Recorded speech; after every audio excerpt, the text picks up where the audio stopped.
Good afternoon. My name is Dr. Tom Rivera, and welcome to our Oral History Project. Today is October the 24th. We're in the Fall Library at Cal State San Bernardino, and it's approximately a little past 1 o'clock. And our guest this afternoon is Mr. Andres Garcia. Andres, thank you so much for being with us this afternoon. Thoroughly appreciate you being with us, especially you helping us with this oral history project of Colton. The purpose is to learn how it was growing up in South Colton during the 20s, 30s, 40s, and the 60s. And you're just a wonderful example of that. Why don't we start, and let me ask you the first question. Tell us about yourself. When were you born? I was born 1923, November 30th, down South 5th Street in Colton. And you were part of el Barrio, la Calle Cinco. Exactly, yes. Yeah. The poor area. Well, you know, as the all of Colton, they'd seen was a poor area. But tell us a little bit about South 5th Street, because earlier today, I heard you talking with Mr. Acosta, one of our committee members, and he mentioned el Barrio La Católica. Did you know anything about the barrio being named La Católica back then? Not really, no, but I think it's about the first Catholic church that was down South 5th. As I understand, there was the first Catholic church there. And then after that, for some time, then it moved up to L and 7th. Yeah, yeah, 7th and L. You're absolutely 7th and right. L, Yeah, yes. yeah. You mentioned that you were born in La Calle Cinco. You mentioned way south La Calle Cinco, near Fogg Street, Congress Street. Yes. If you proceeded down 5th, you would come to Fogg Street. There was the end of 5th, I believe, there at that point. Uh-huh. Yeah. Was Long's Dairy there when you were? Yes. The Long's Dairy. They had several cows, and they sold milk to the area there. I think they even delivered some for some time, which was good because it was healthy, and therefore maybe I guess you can say we were raised starting out right. Well, of course. And tell me, did you have any neighbors? Do you have any friends that you played with while you were in the neighborhood? Do you remember any of those friends? Yes. Right next to us, on the north of our house, Garcia family, there was a, oh my goodness, I better jump to the next house, was Vasquez family, Uh-huh. Mr. Sotero and wife Manuela, and children like David, I believe, firstborn, Jesus, Arturo, Manuel, nicknamed Barney. Arturo. Yes, and I think I forgot one of the youngest, Ramon. Ramon. Call him Moni. So, Henry, you're part of this family too. Well, I'm out of that Vasquez family, so is Chuck. Chuck, you're the one that's responsible. Eh? He's living at that same house. Oh, Henry is living at the same house that. Yeah, yeah, at 660 South 5th Street. That Mr. 660. Garcia is talking about. Yeah. Oh, Yeah, yes, it's a small world. yes, It's a they small say world. correct. Yeah. Who were your friends that you remember, Andres, that you palled around with, like while you were growing up? Remember any of the guys that you were growing up with? Yes. My goodness. Wow. This memory doesn't work too well anymore. Well, let me rattle it a little bit. Okay. They tell me also, I never saw it, but they tell me there was a plunge in that area. The Caldera plunge is what they Juan tell Caldera built it, yes, down South 5th, approaching Fog. And mostly Mexican people went there because it was in the south side of Colton. Uh-huh. And they also tell me that he had a baseball field there. Oh, yes. complete with the grandstand. Uh-huh. Behind the grandstand was, down below, behind it was a dance hall. And remember Willie Rueda, Yes? local vocalist? And there was dances there every weekend, I believe. Uh-huh. The There was ball- Caldera Hall. Caldera Hall. What Yes. about, they also mentioned, they mentioned to me that they had a bull ring there. Oh, Do you yes. remember that? Yes, but for only one day, and if I remember right, I helped build it, me and Barney Vasquez and Ramon and others, way back. It was, but like I say, they didn't allow to killing the bull, Uh-huh. still don't. Anyway, for one day, and just few people came. I don't remember being a big thing Uh-huh. about it. So that was the end of that bullfights in South Colton. Now, you mentioned the plunge. Yes. Was there another plunge in Colton? At the north end of town, yes. Uh-huh. The Colton Plunge and, I forget the name of the streets though. On La Cadena, and you said that you had to use the South Colton Plano Caldera. Yes, mainly because we couldn't find transportation really to make it to the good place. Uh-huh. So we settled for, Colton Plunge was good, it was the biggie. Uh-huh. And every Sunday, people would gather there to watch those that could swim, dive. Those that made the headlines were Caldera's children, Uh-huh. Betty, Martina, because they could dive from the 30-foot platform, considered big deal. Uh-huh. Uh-huh. Yeah. But now, do you remember any of your friends that you had in La Calle Cinco? Yes, there was an Epimenio, don't recall the last name. Oh my goodness. Indalecio,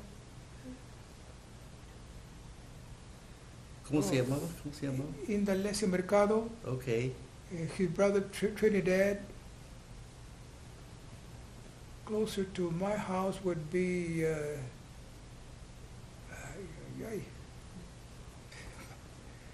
no.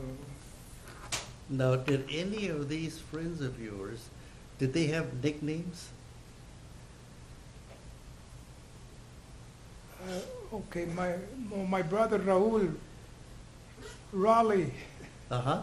older than I, Uh-huh. and then there was Daniel, the youngest boy.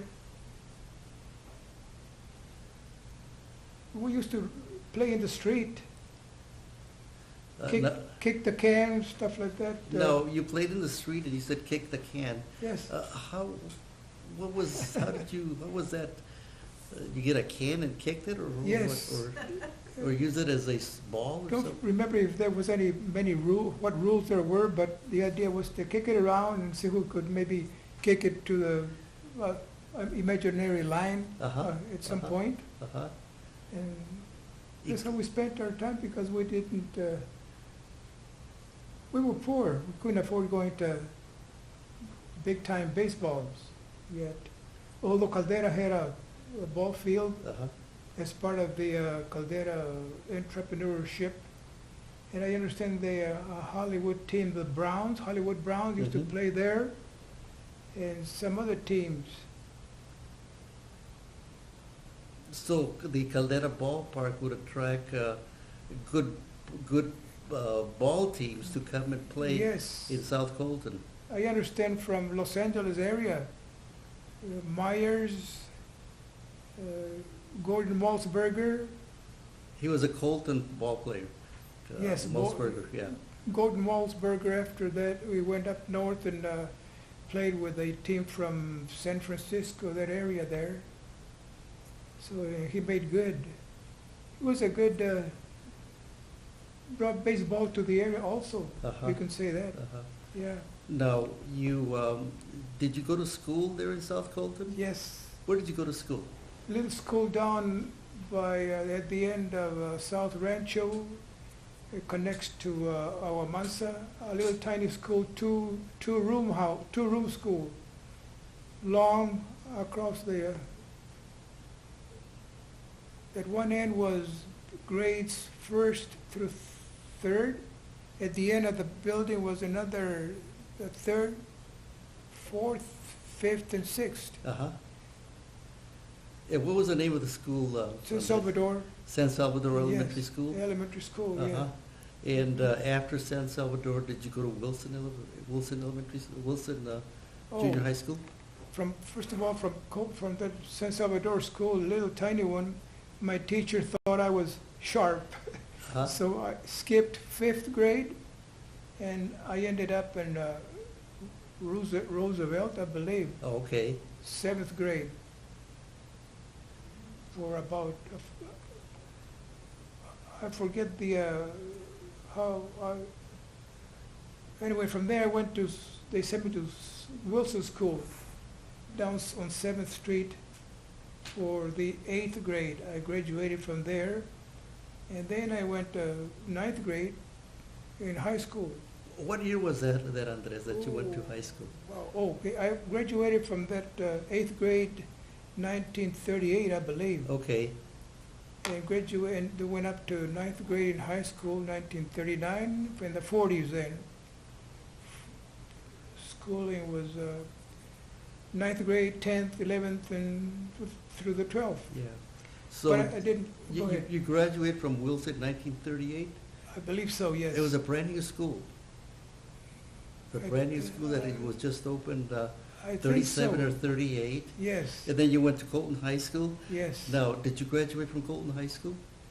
From the 12th grade, I would have graduated in 1943, except that it was wartime, so I was drafted before I got to June. I would have graduated in June of 43. So, went into the service. And you were in the Air Force? I ended up in the Air Force, yes. Okay. And tell us a little bit of that experience in the Air Force. Where did you get your basic training? Oh, St. Petersburg, Florida. Uh-huh. Basic training by the ocean, by the sea, the Mhm. shore. It was fun because it had calisthenics right on the sand. We were suffering. It was hard to take. Well, you know, you got out of paradise, La Calle Oh. Cinco, and you went to another Oh. paradise. Yes. Yeah. And were you overseas, or did you stay in Florida all that time, or would you?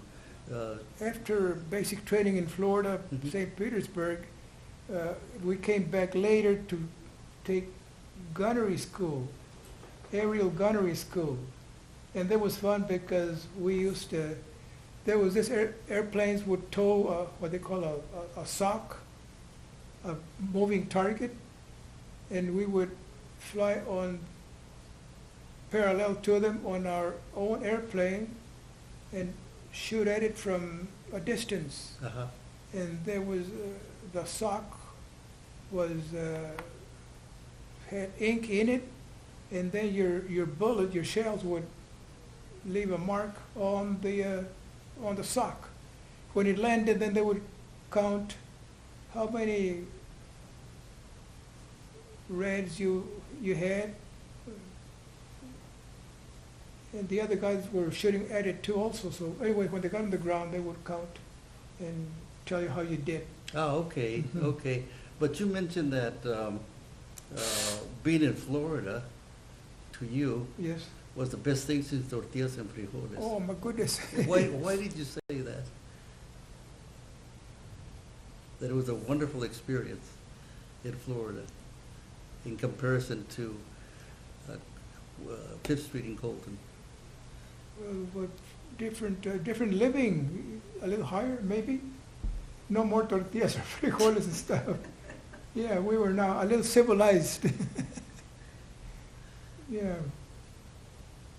But it was fun. But then you got to know other kids from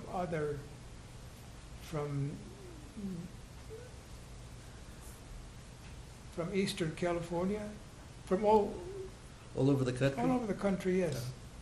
Different nationalities. And I remember that it was winter time. They would go in formation out in the street and to call roll. And then later, they gave you a little break, go inside and wash up, repair, change into what do you call fatigues, and then they would march us out to maybe I think first stop was the lunch, breakfast first. Very good breakfast, by the way. No more beans and tortillas.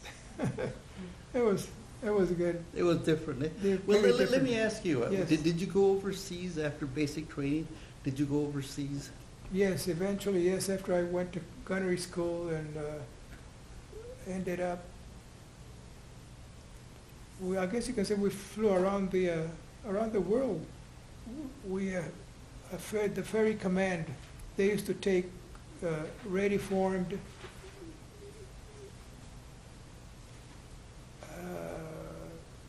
what do you call them? When you make up a Maneuvers? no. But by this time, you were a member of a crew, a pilot, co-pilot, engineer, radio operator, which was me. So we went around the world, down to South America, across the Atlantic Ocean, ended up in Africa, across Africa to en route to our final destination, our permanent base, which happened to be in Burma, Warzuk, Burma. Uh-huh. We had our base there with about 14, 15 C-47 airplanes, and I was the radio operator in one of them. Then we had the pilot, the co-pilot, engineer, and our job then was to drop supplies down to our troops on the ground in Burma. Mm. And how long were you in the Air Force? When did you get out of the Air Force? In January 1946. So that you spent 4 years with the Air Force? Yes. Oh, okay, Yes. okay, okay. And Yeah. that was the extent of my military time. Uh-huh, uh-huh, yeah. But I did. Go ahead. I didn't stay in a service very long because I was discharged. It seems like right away, a short time, about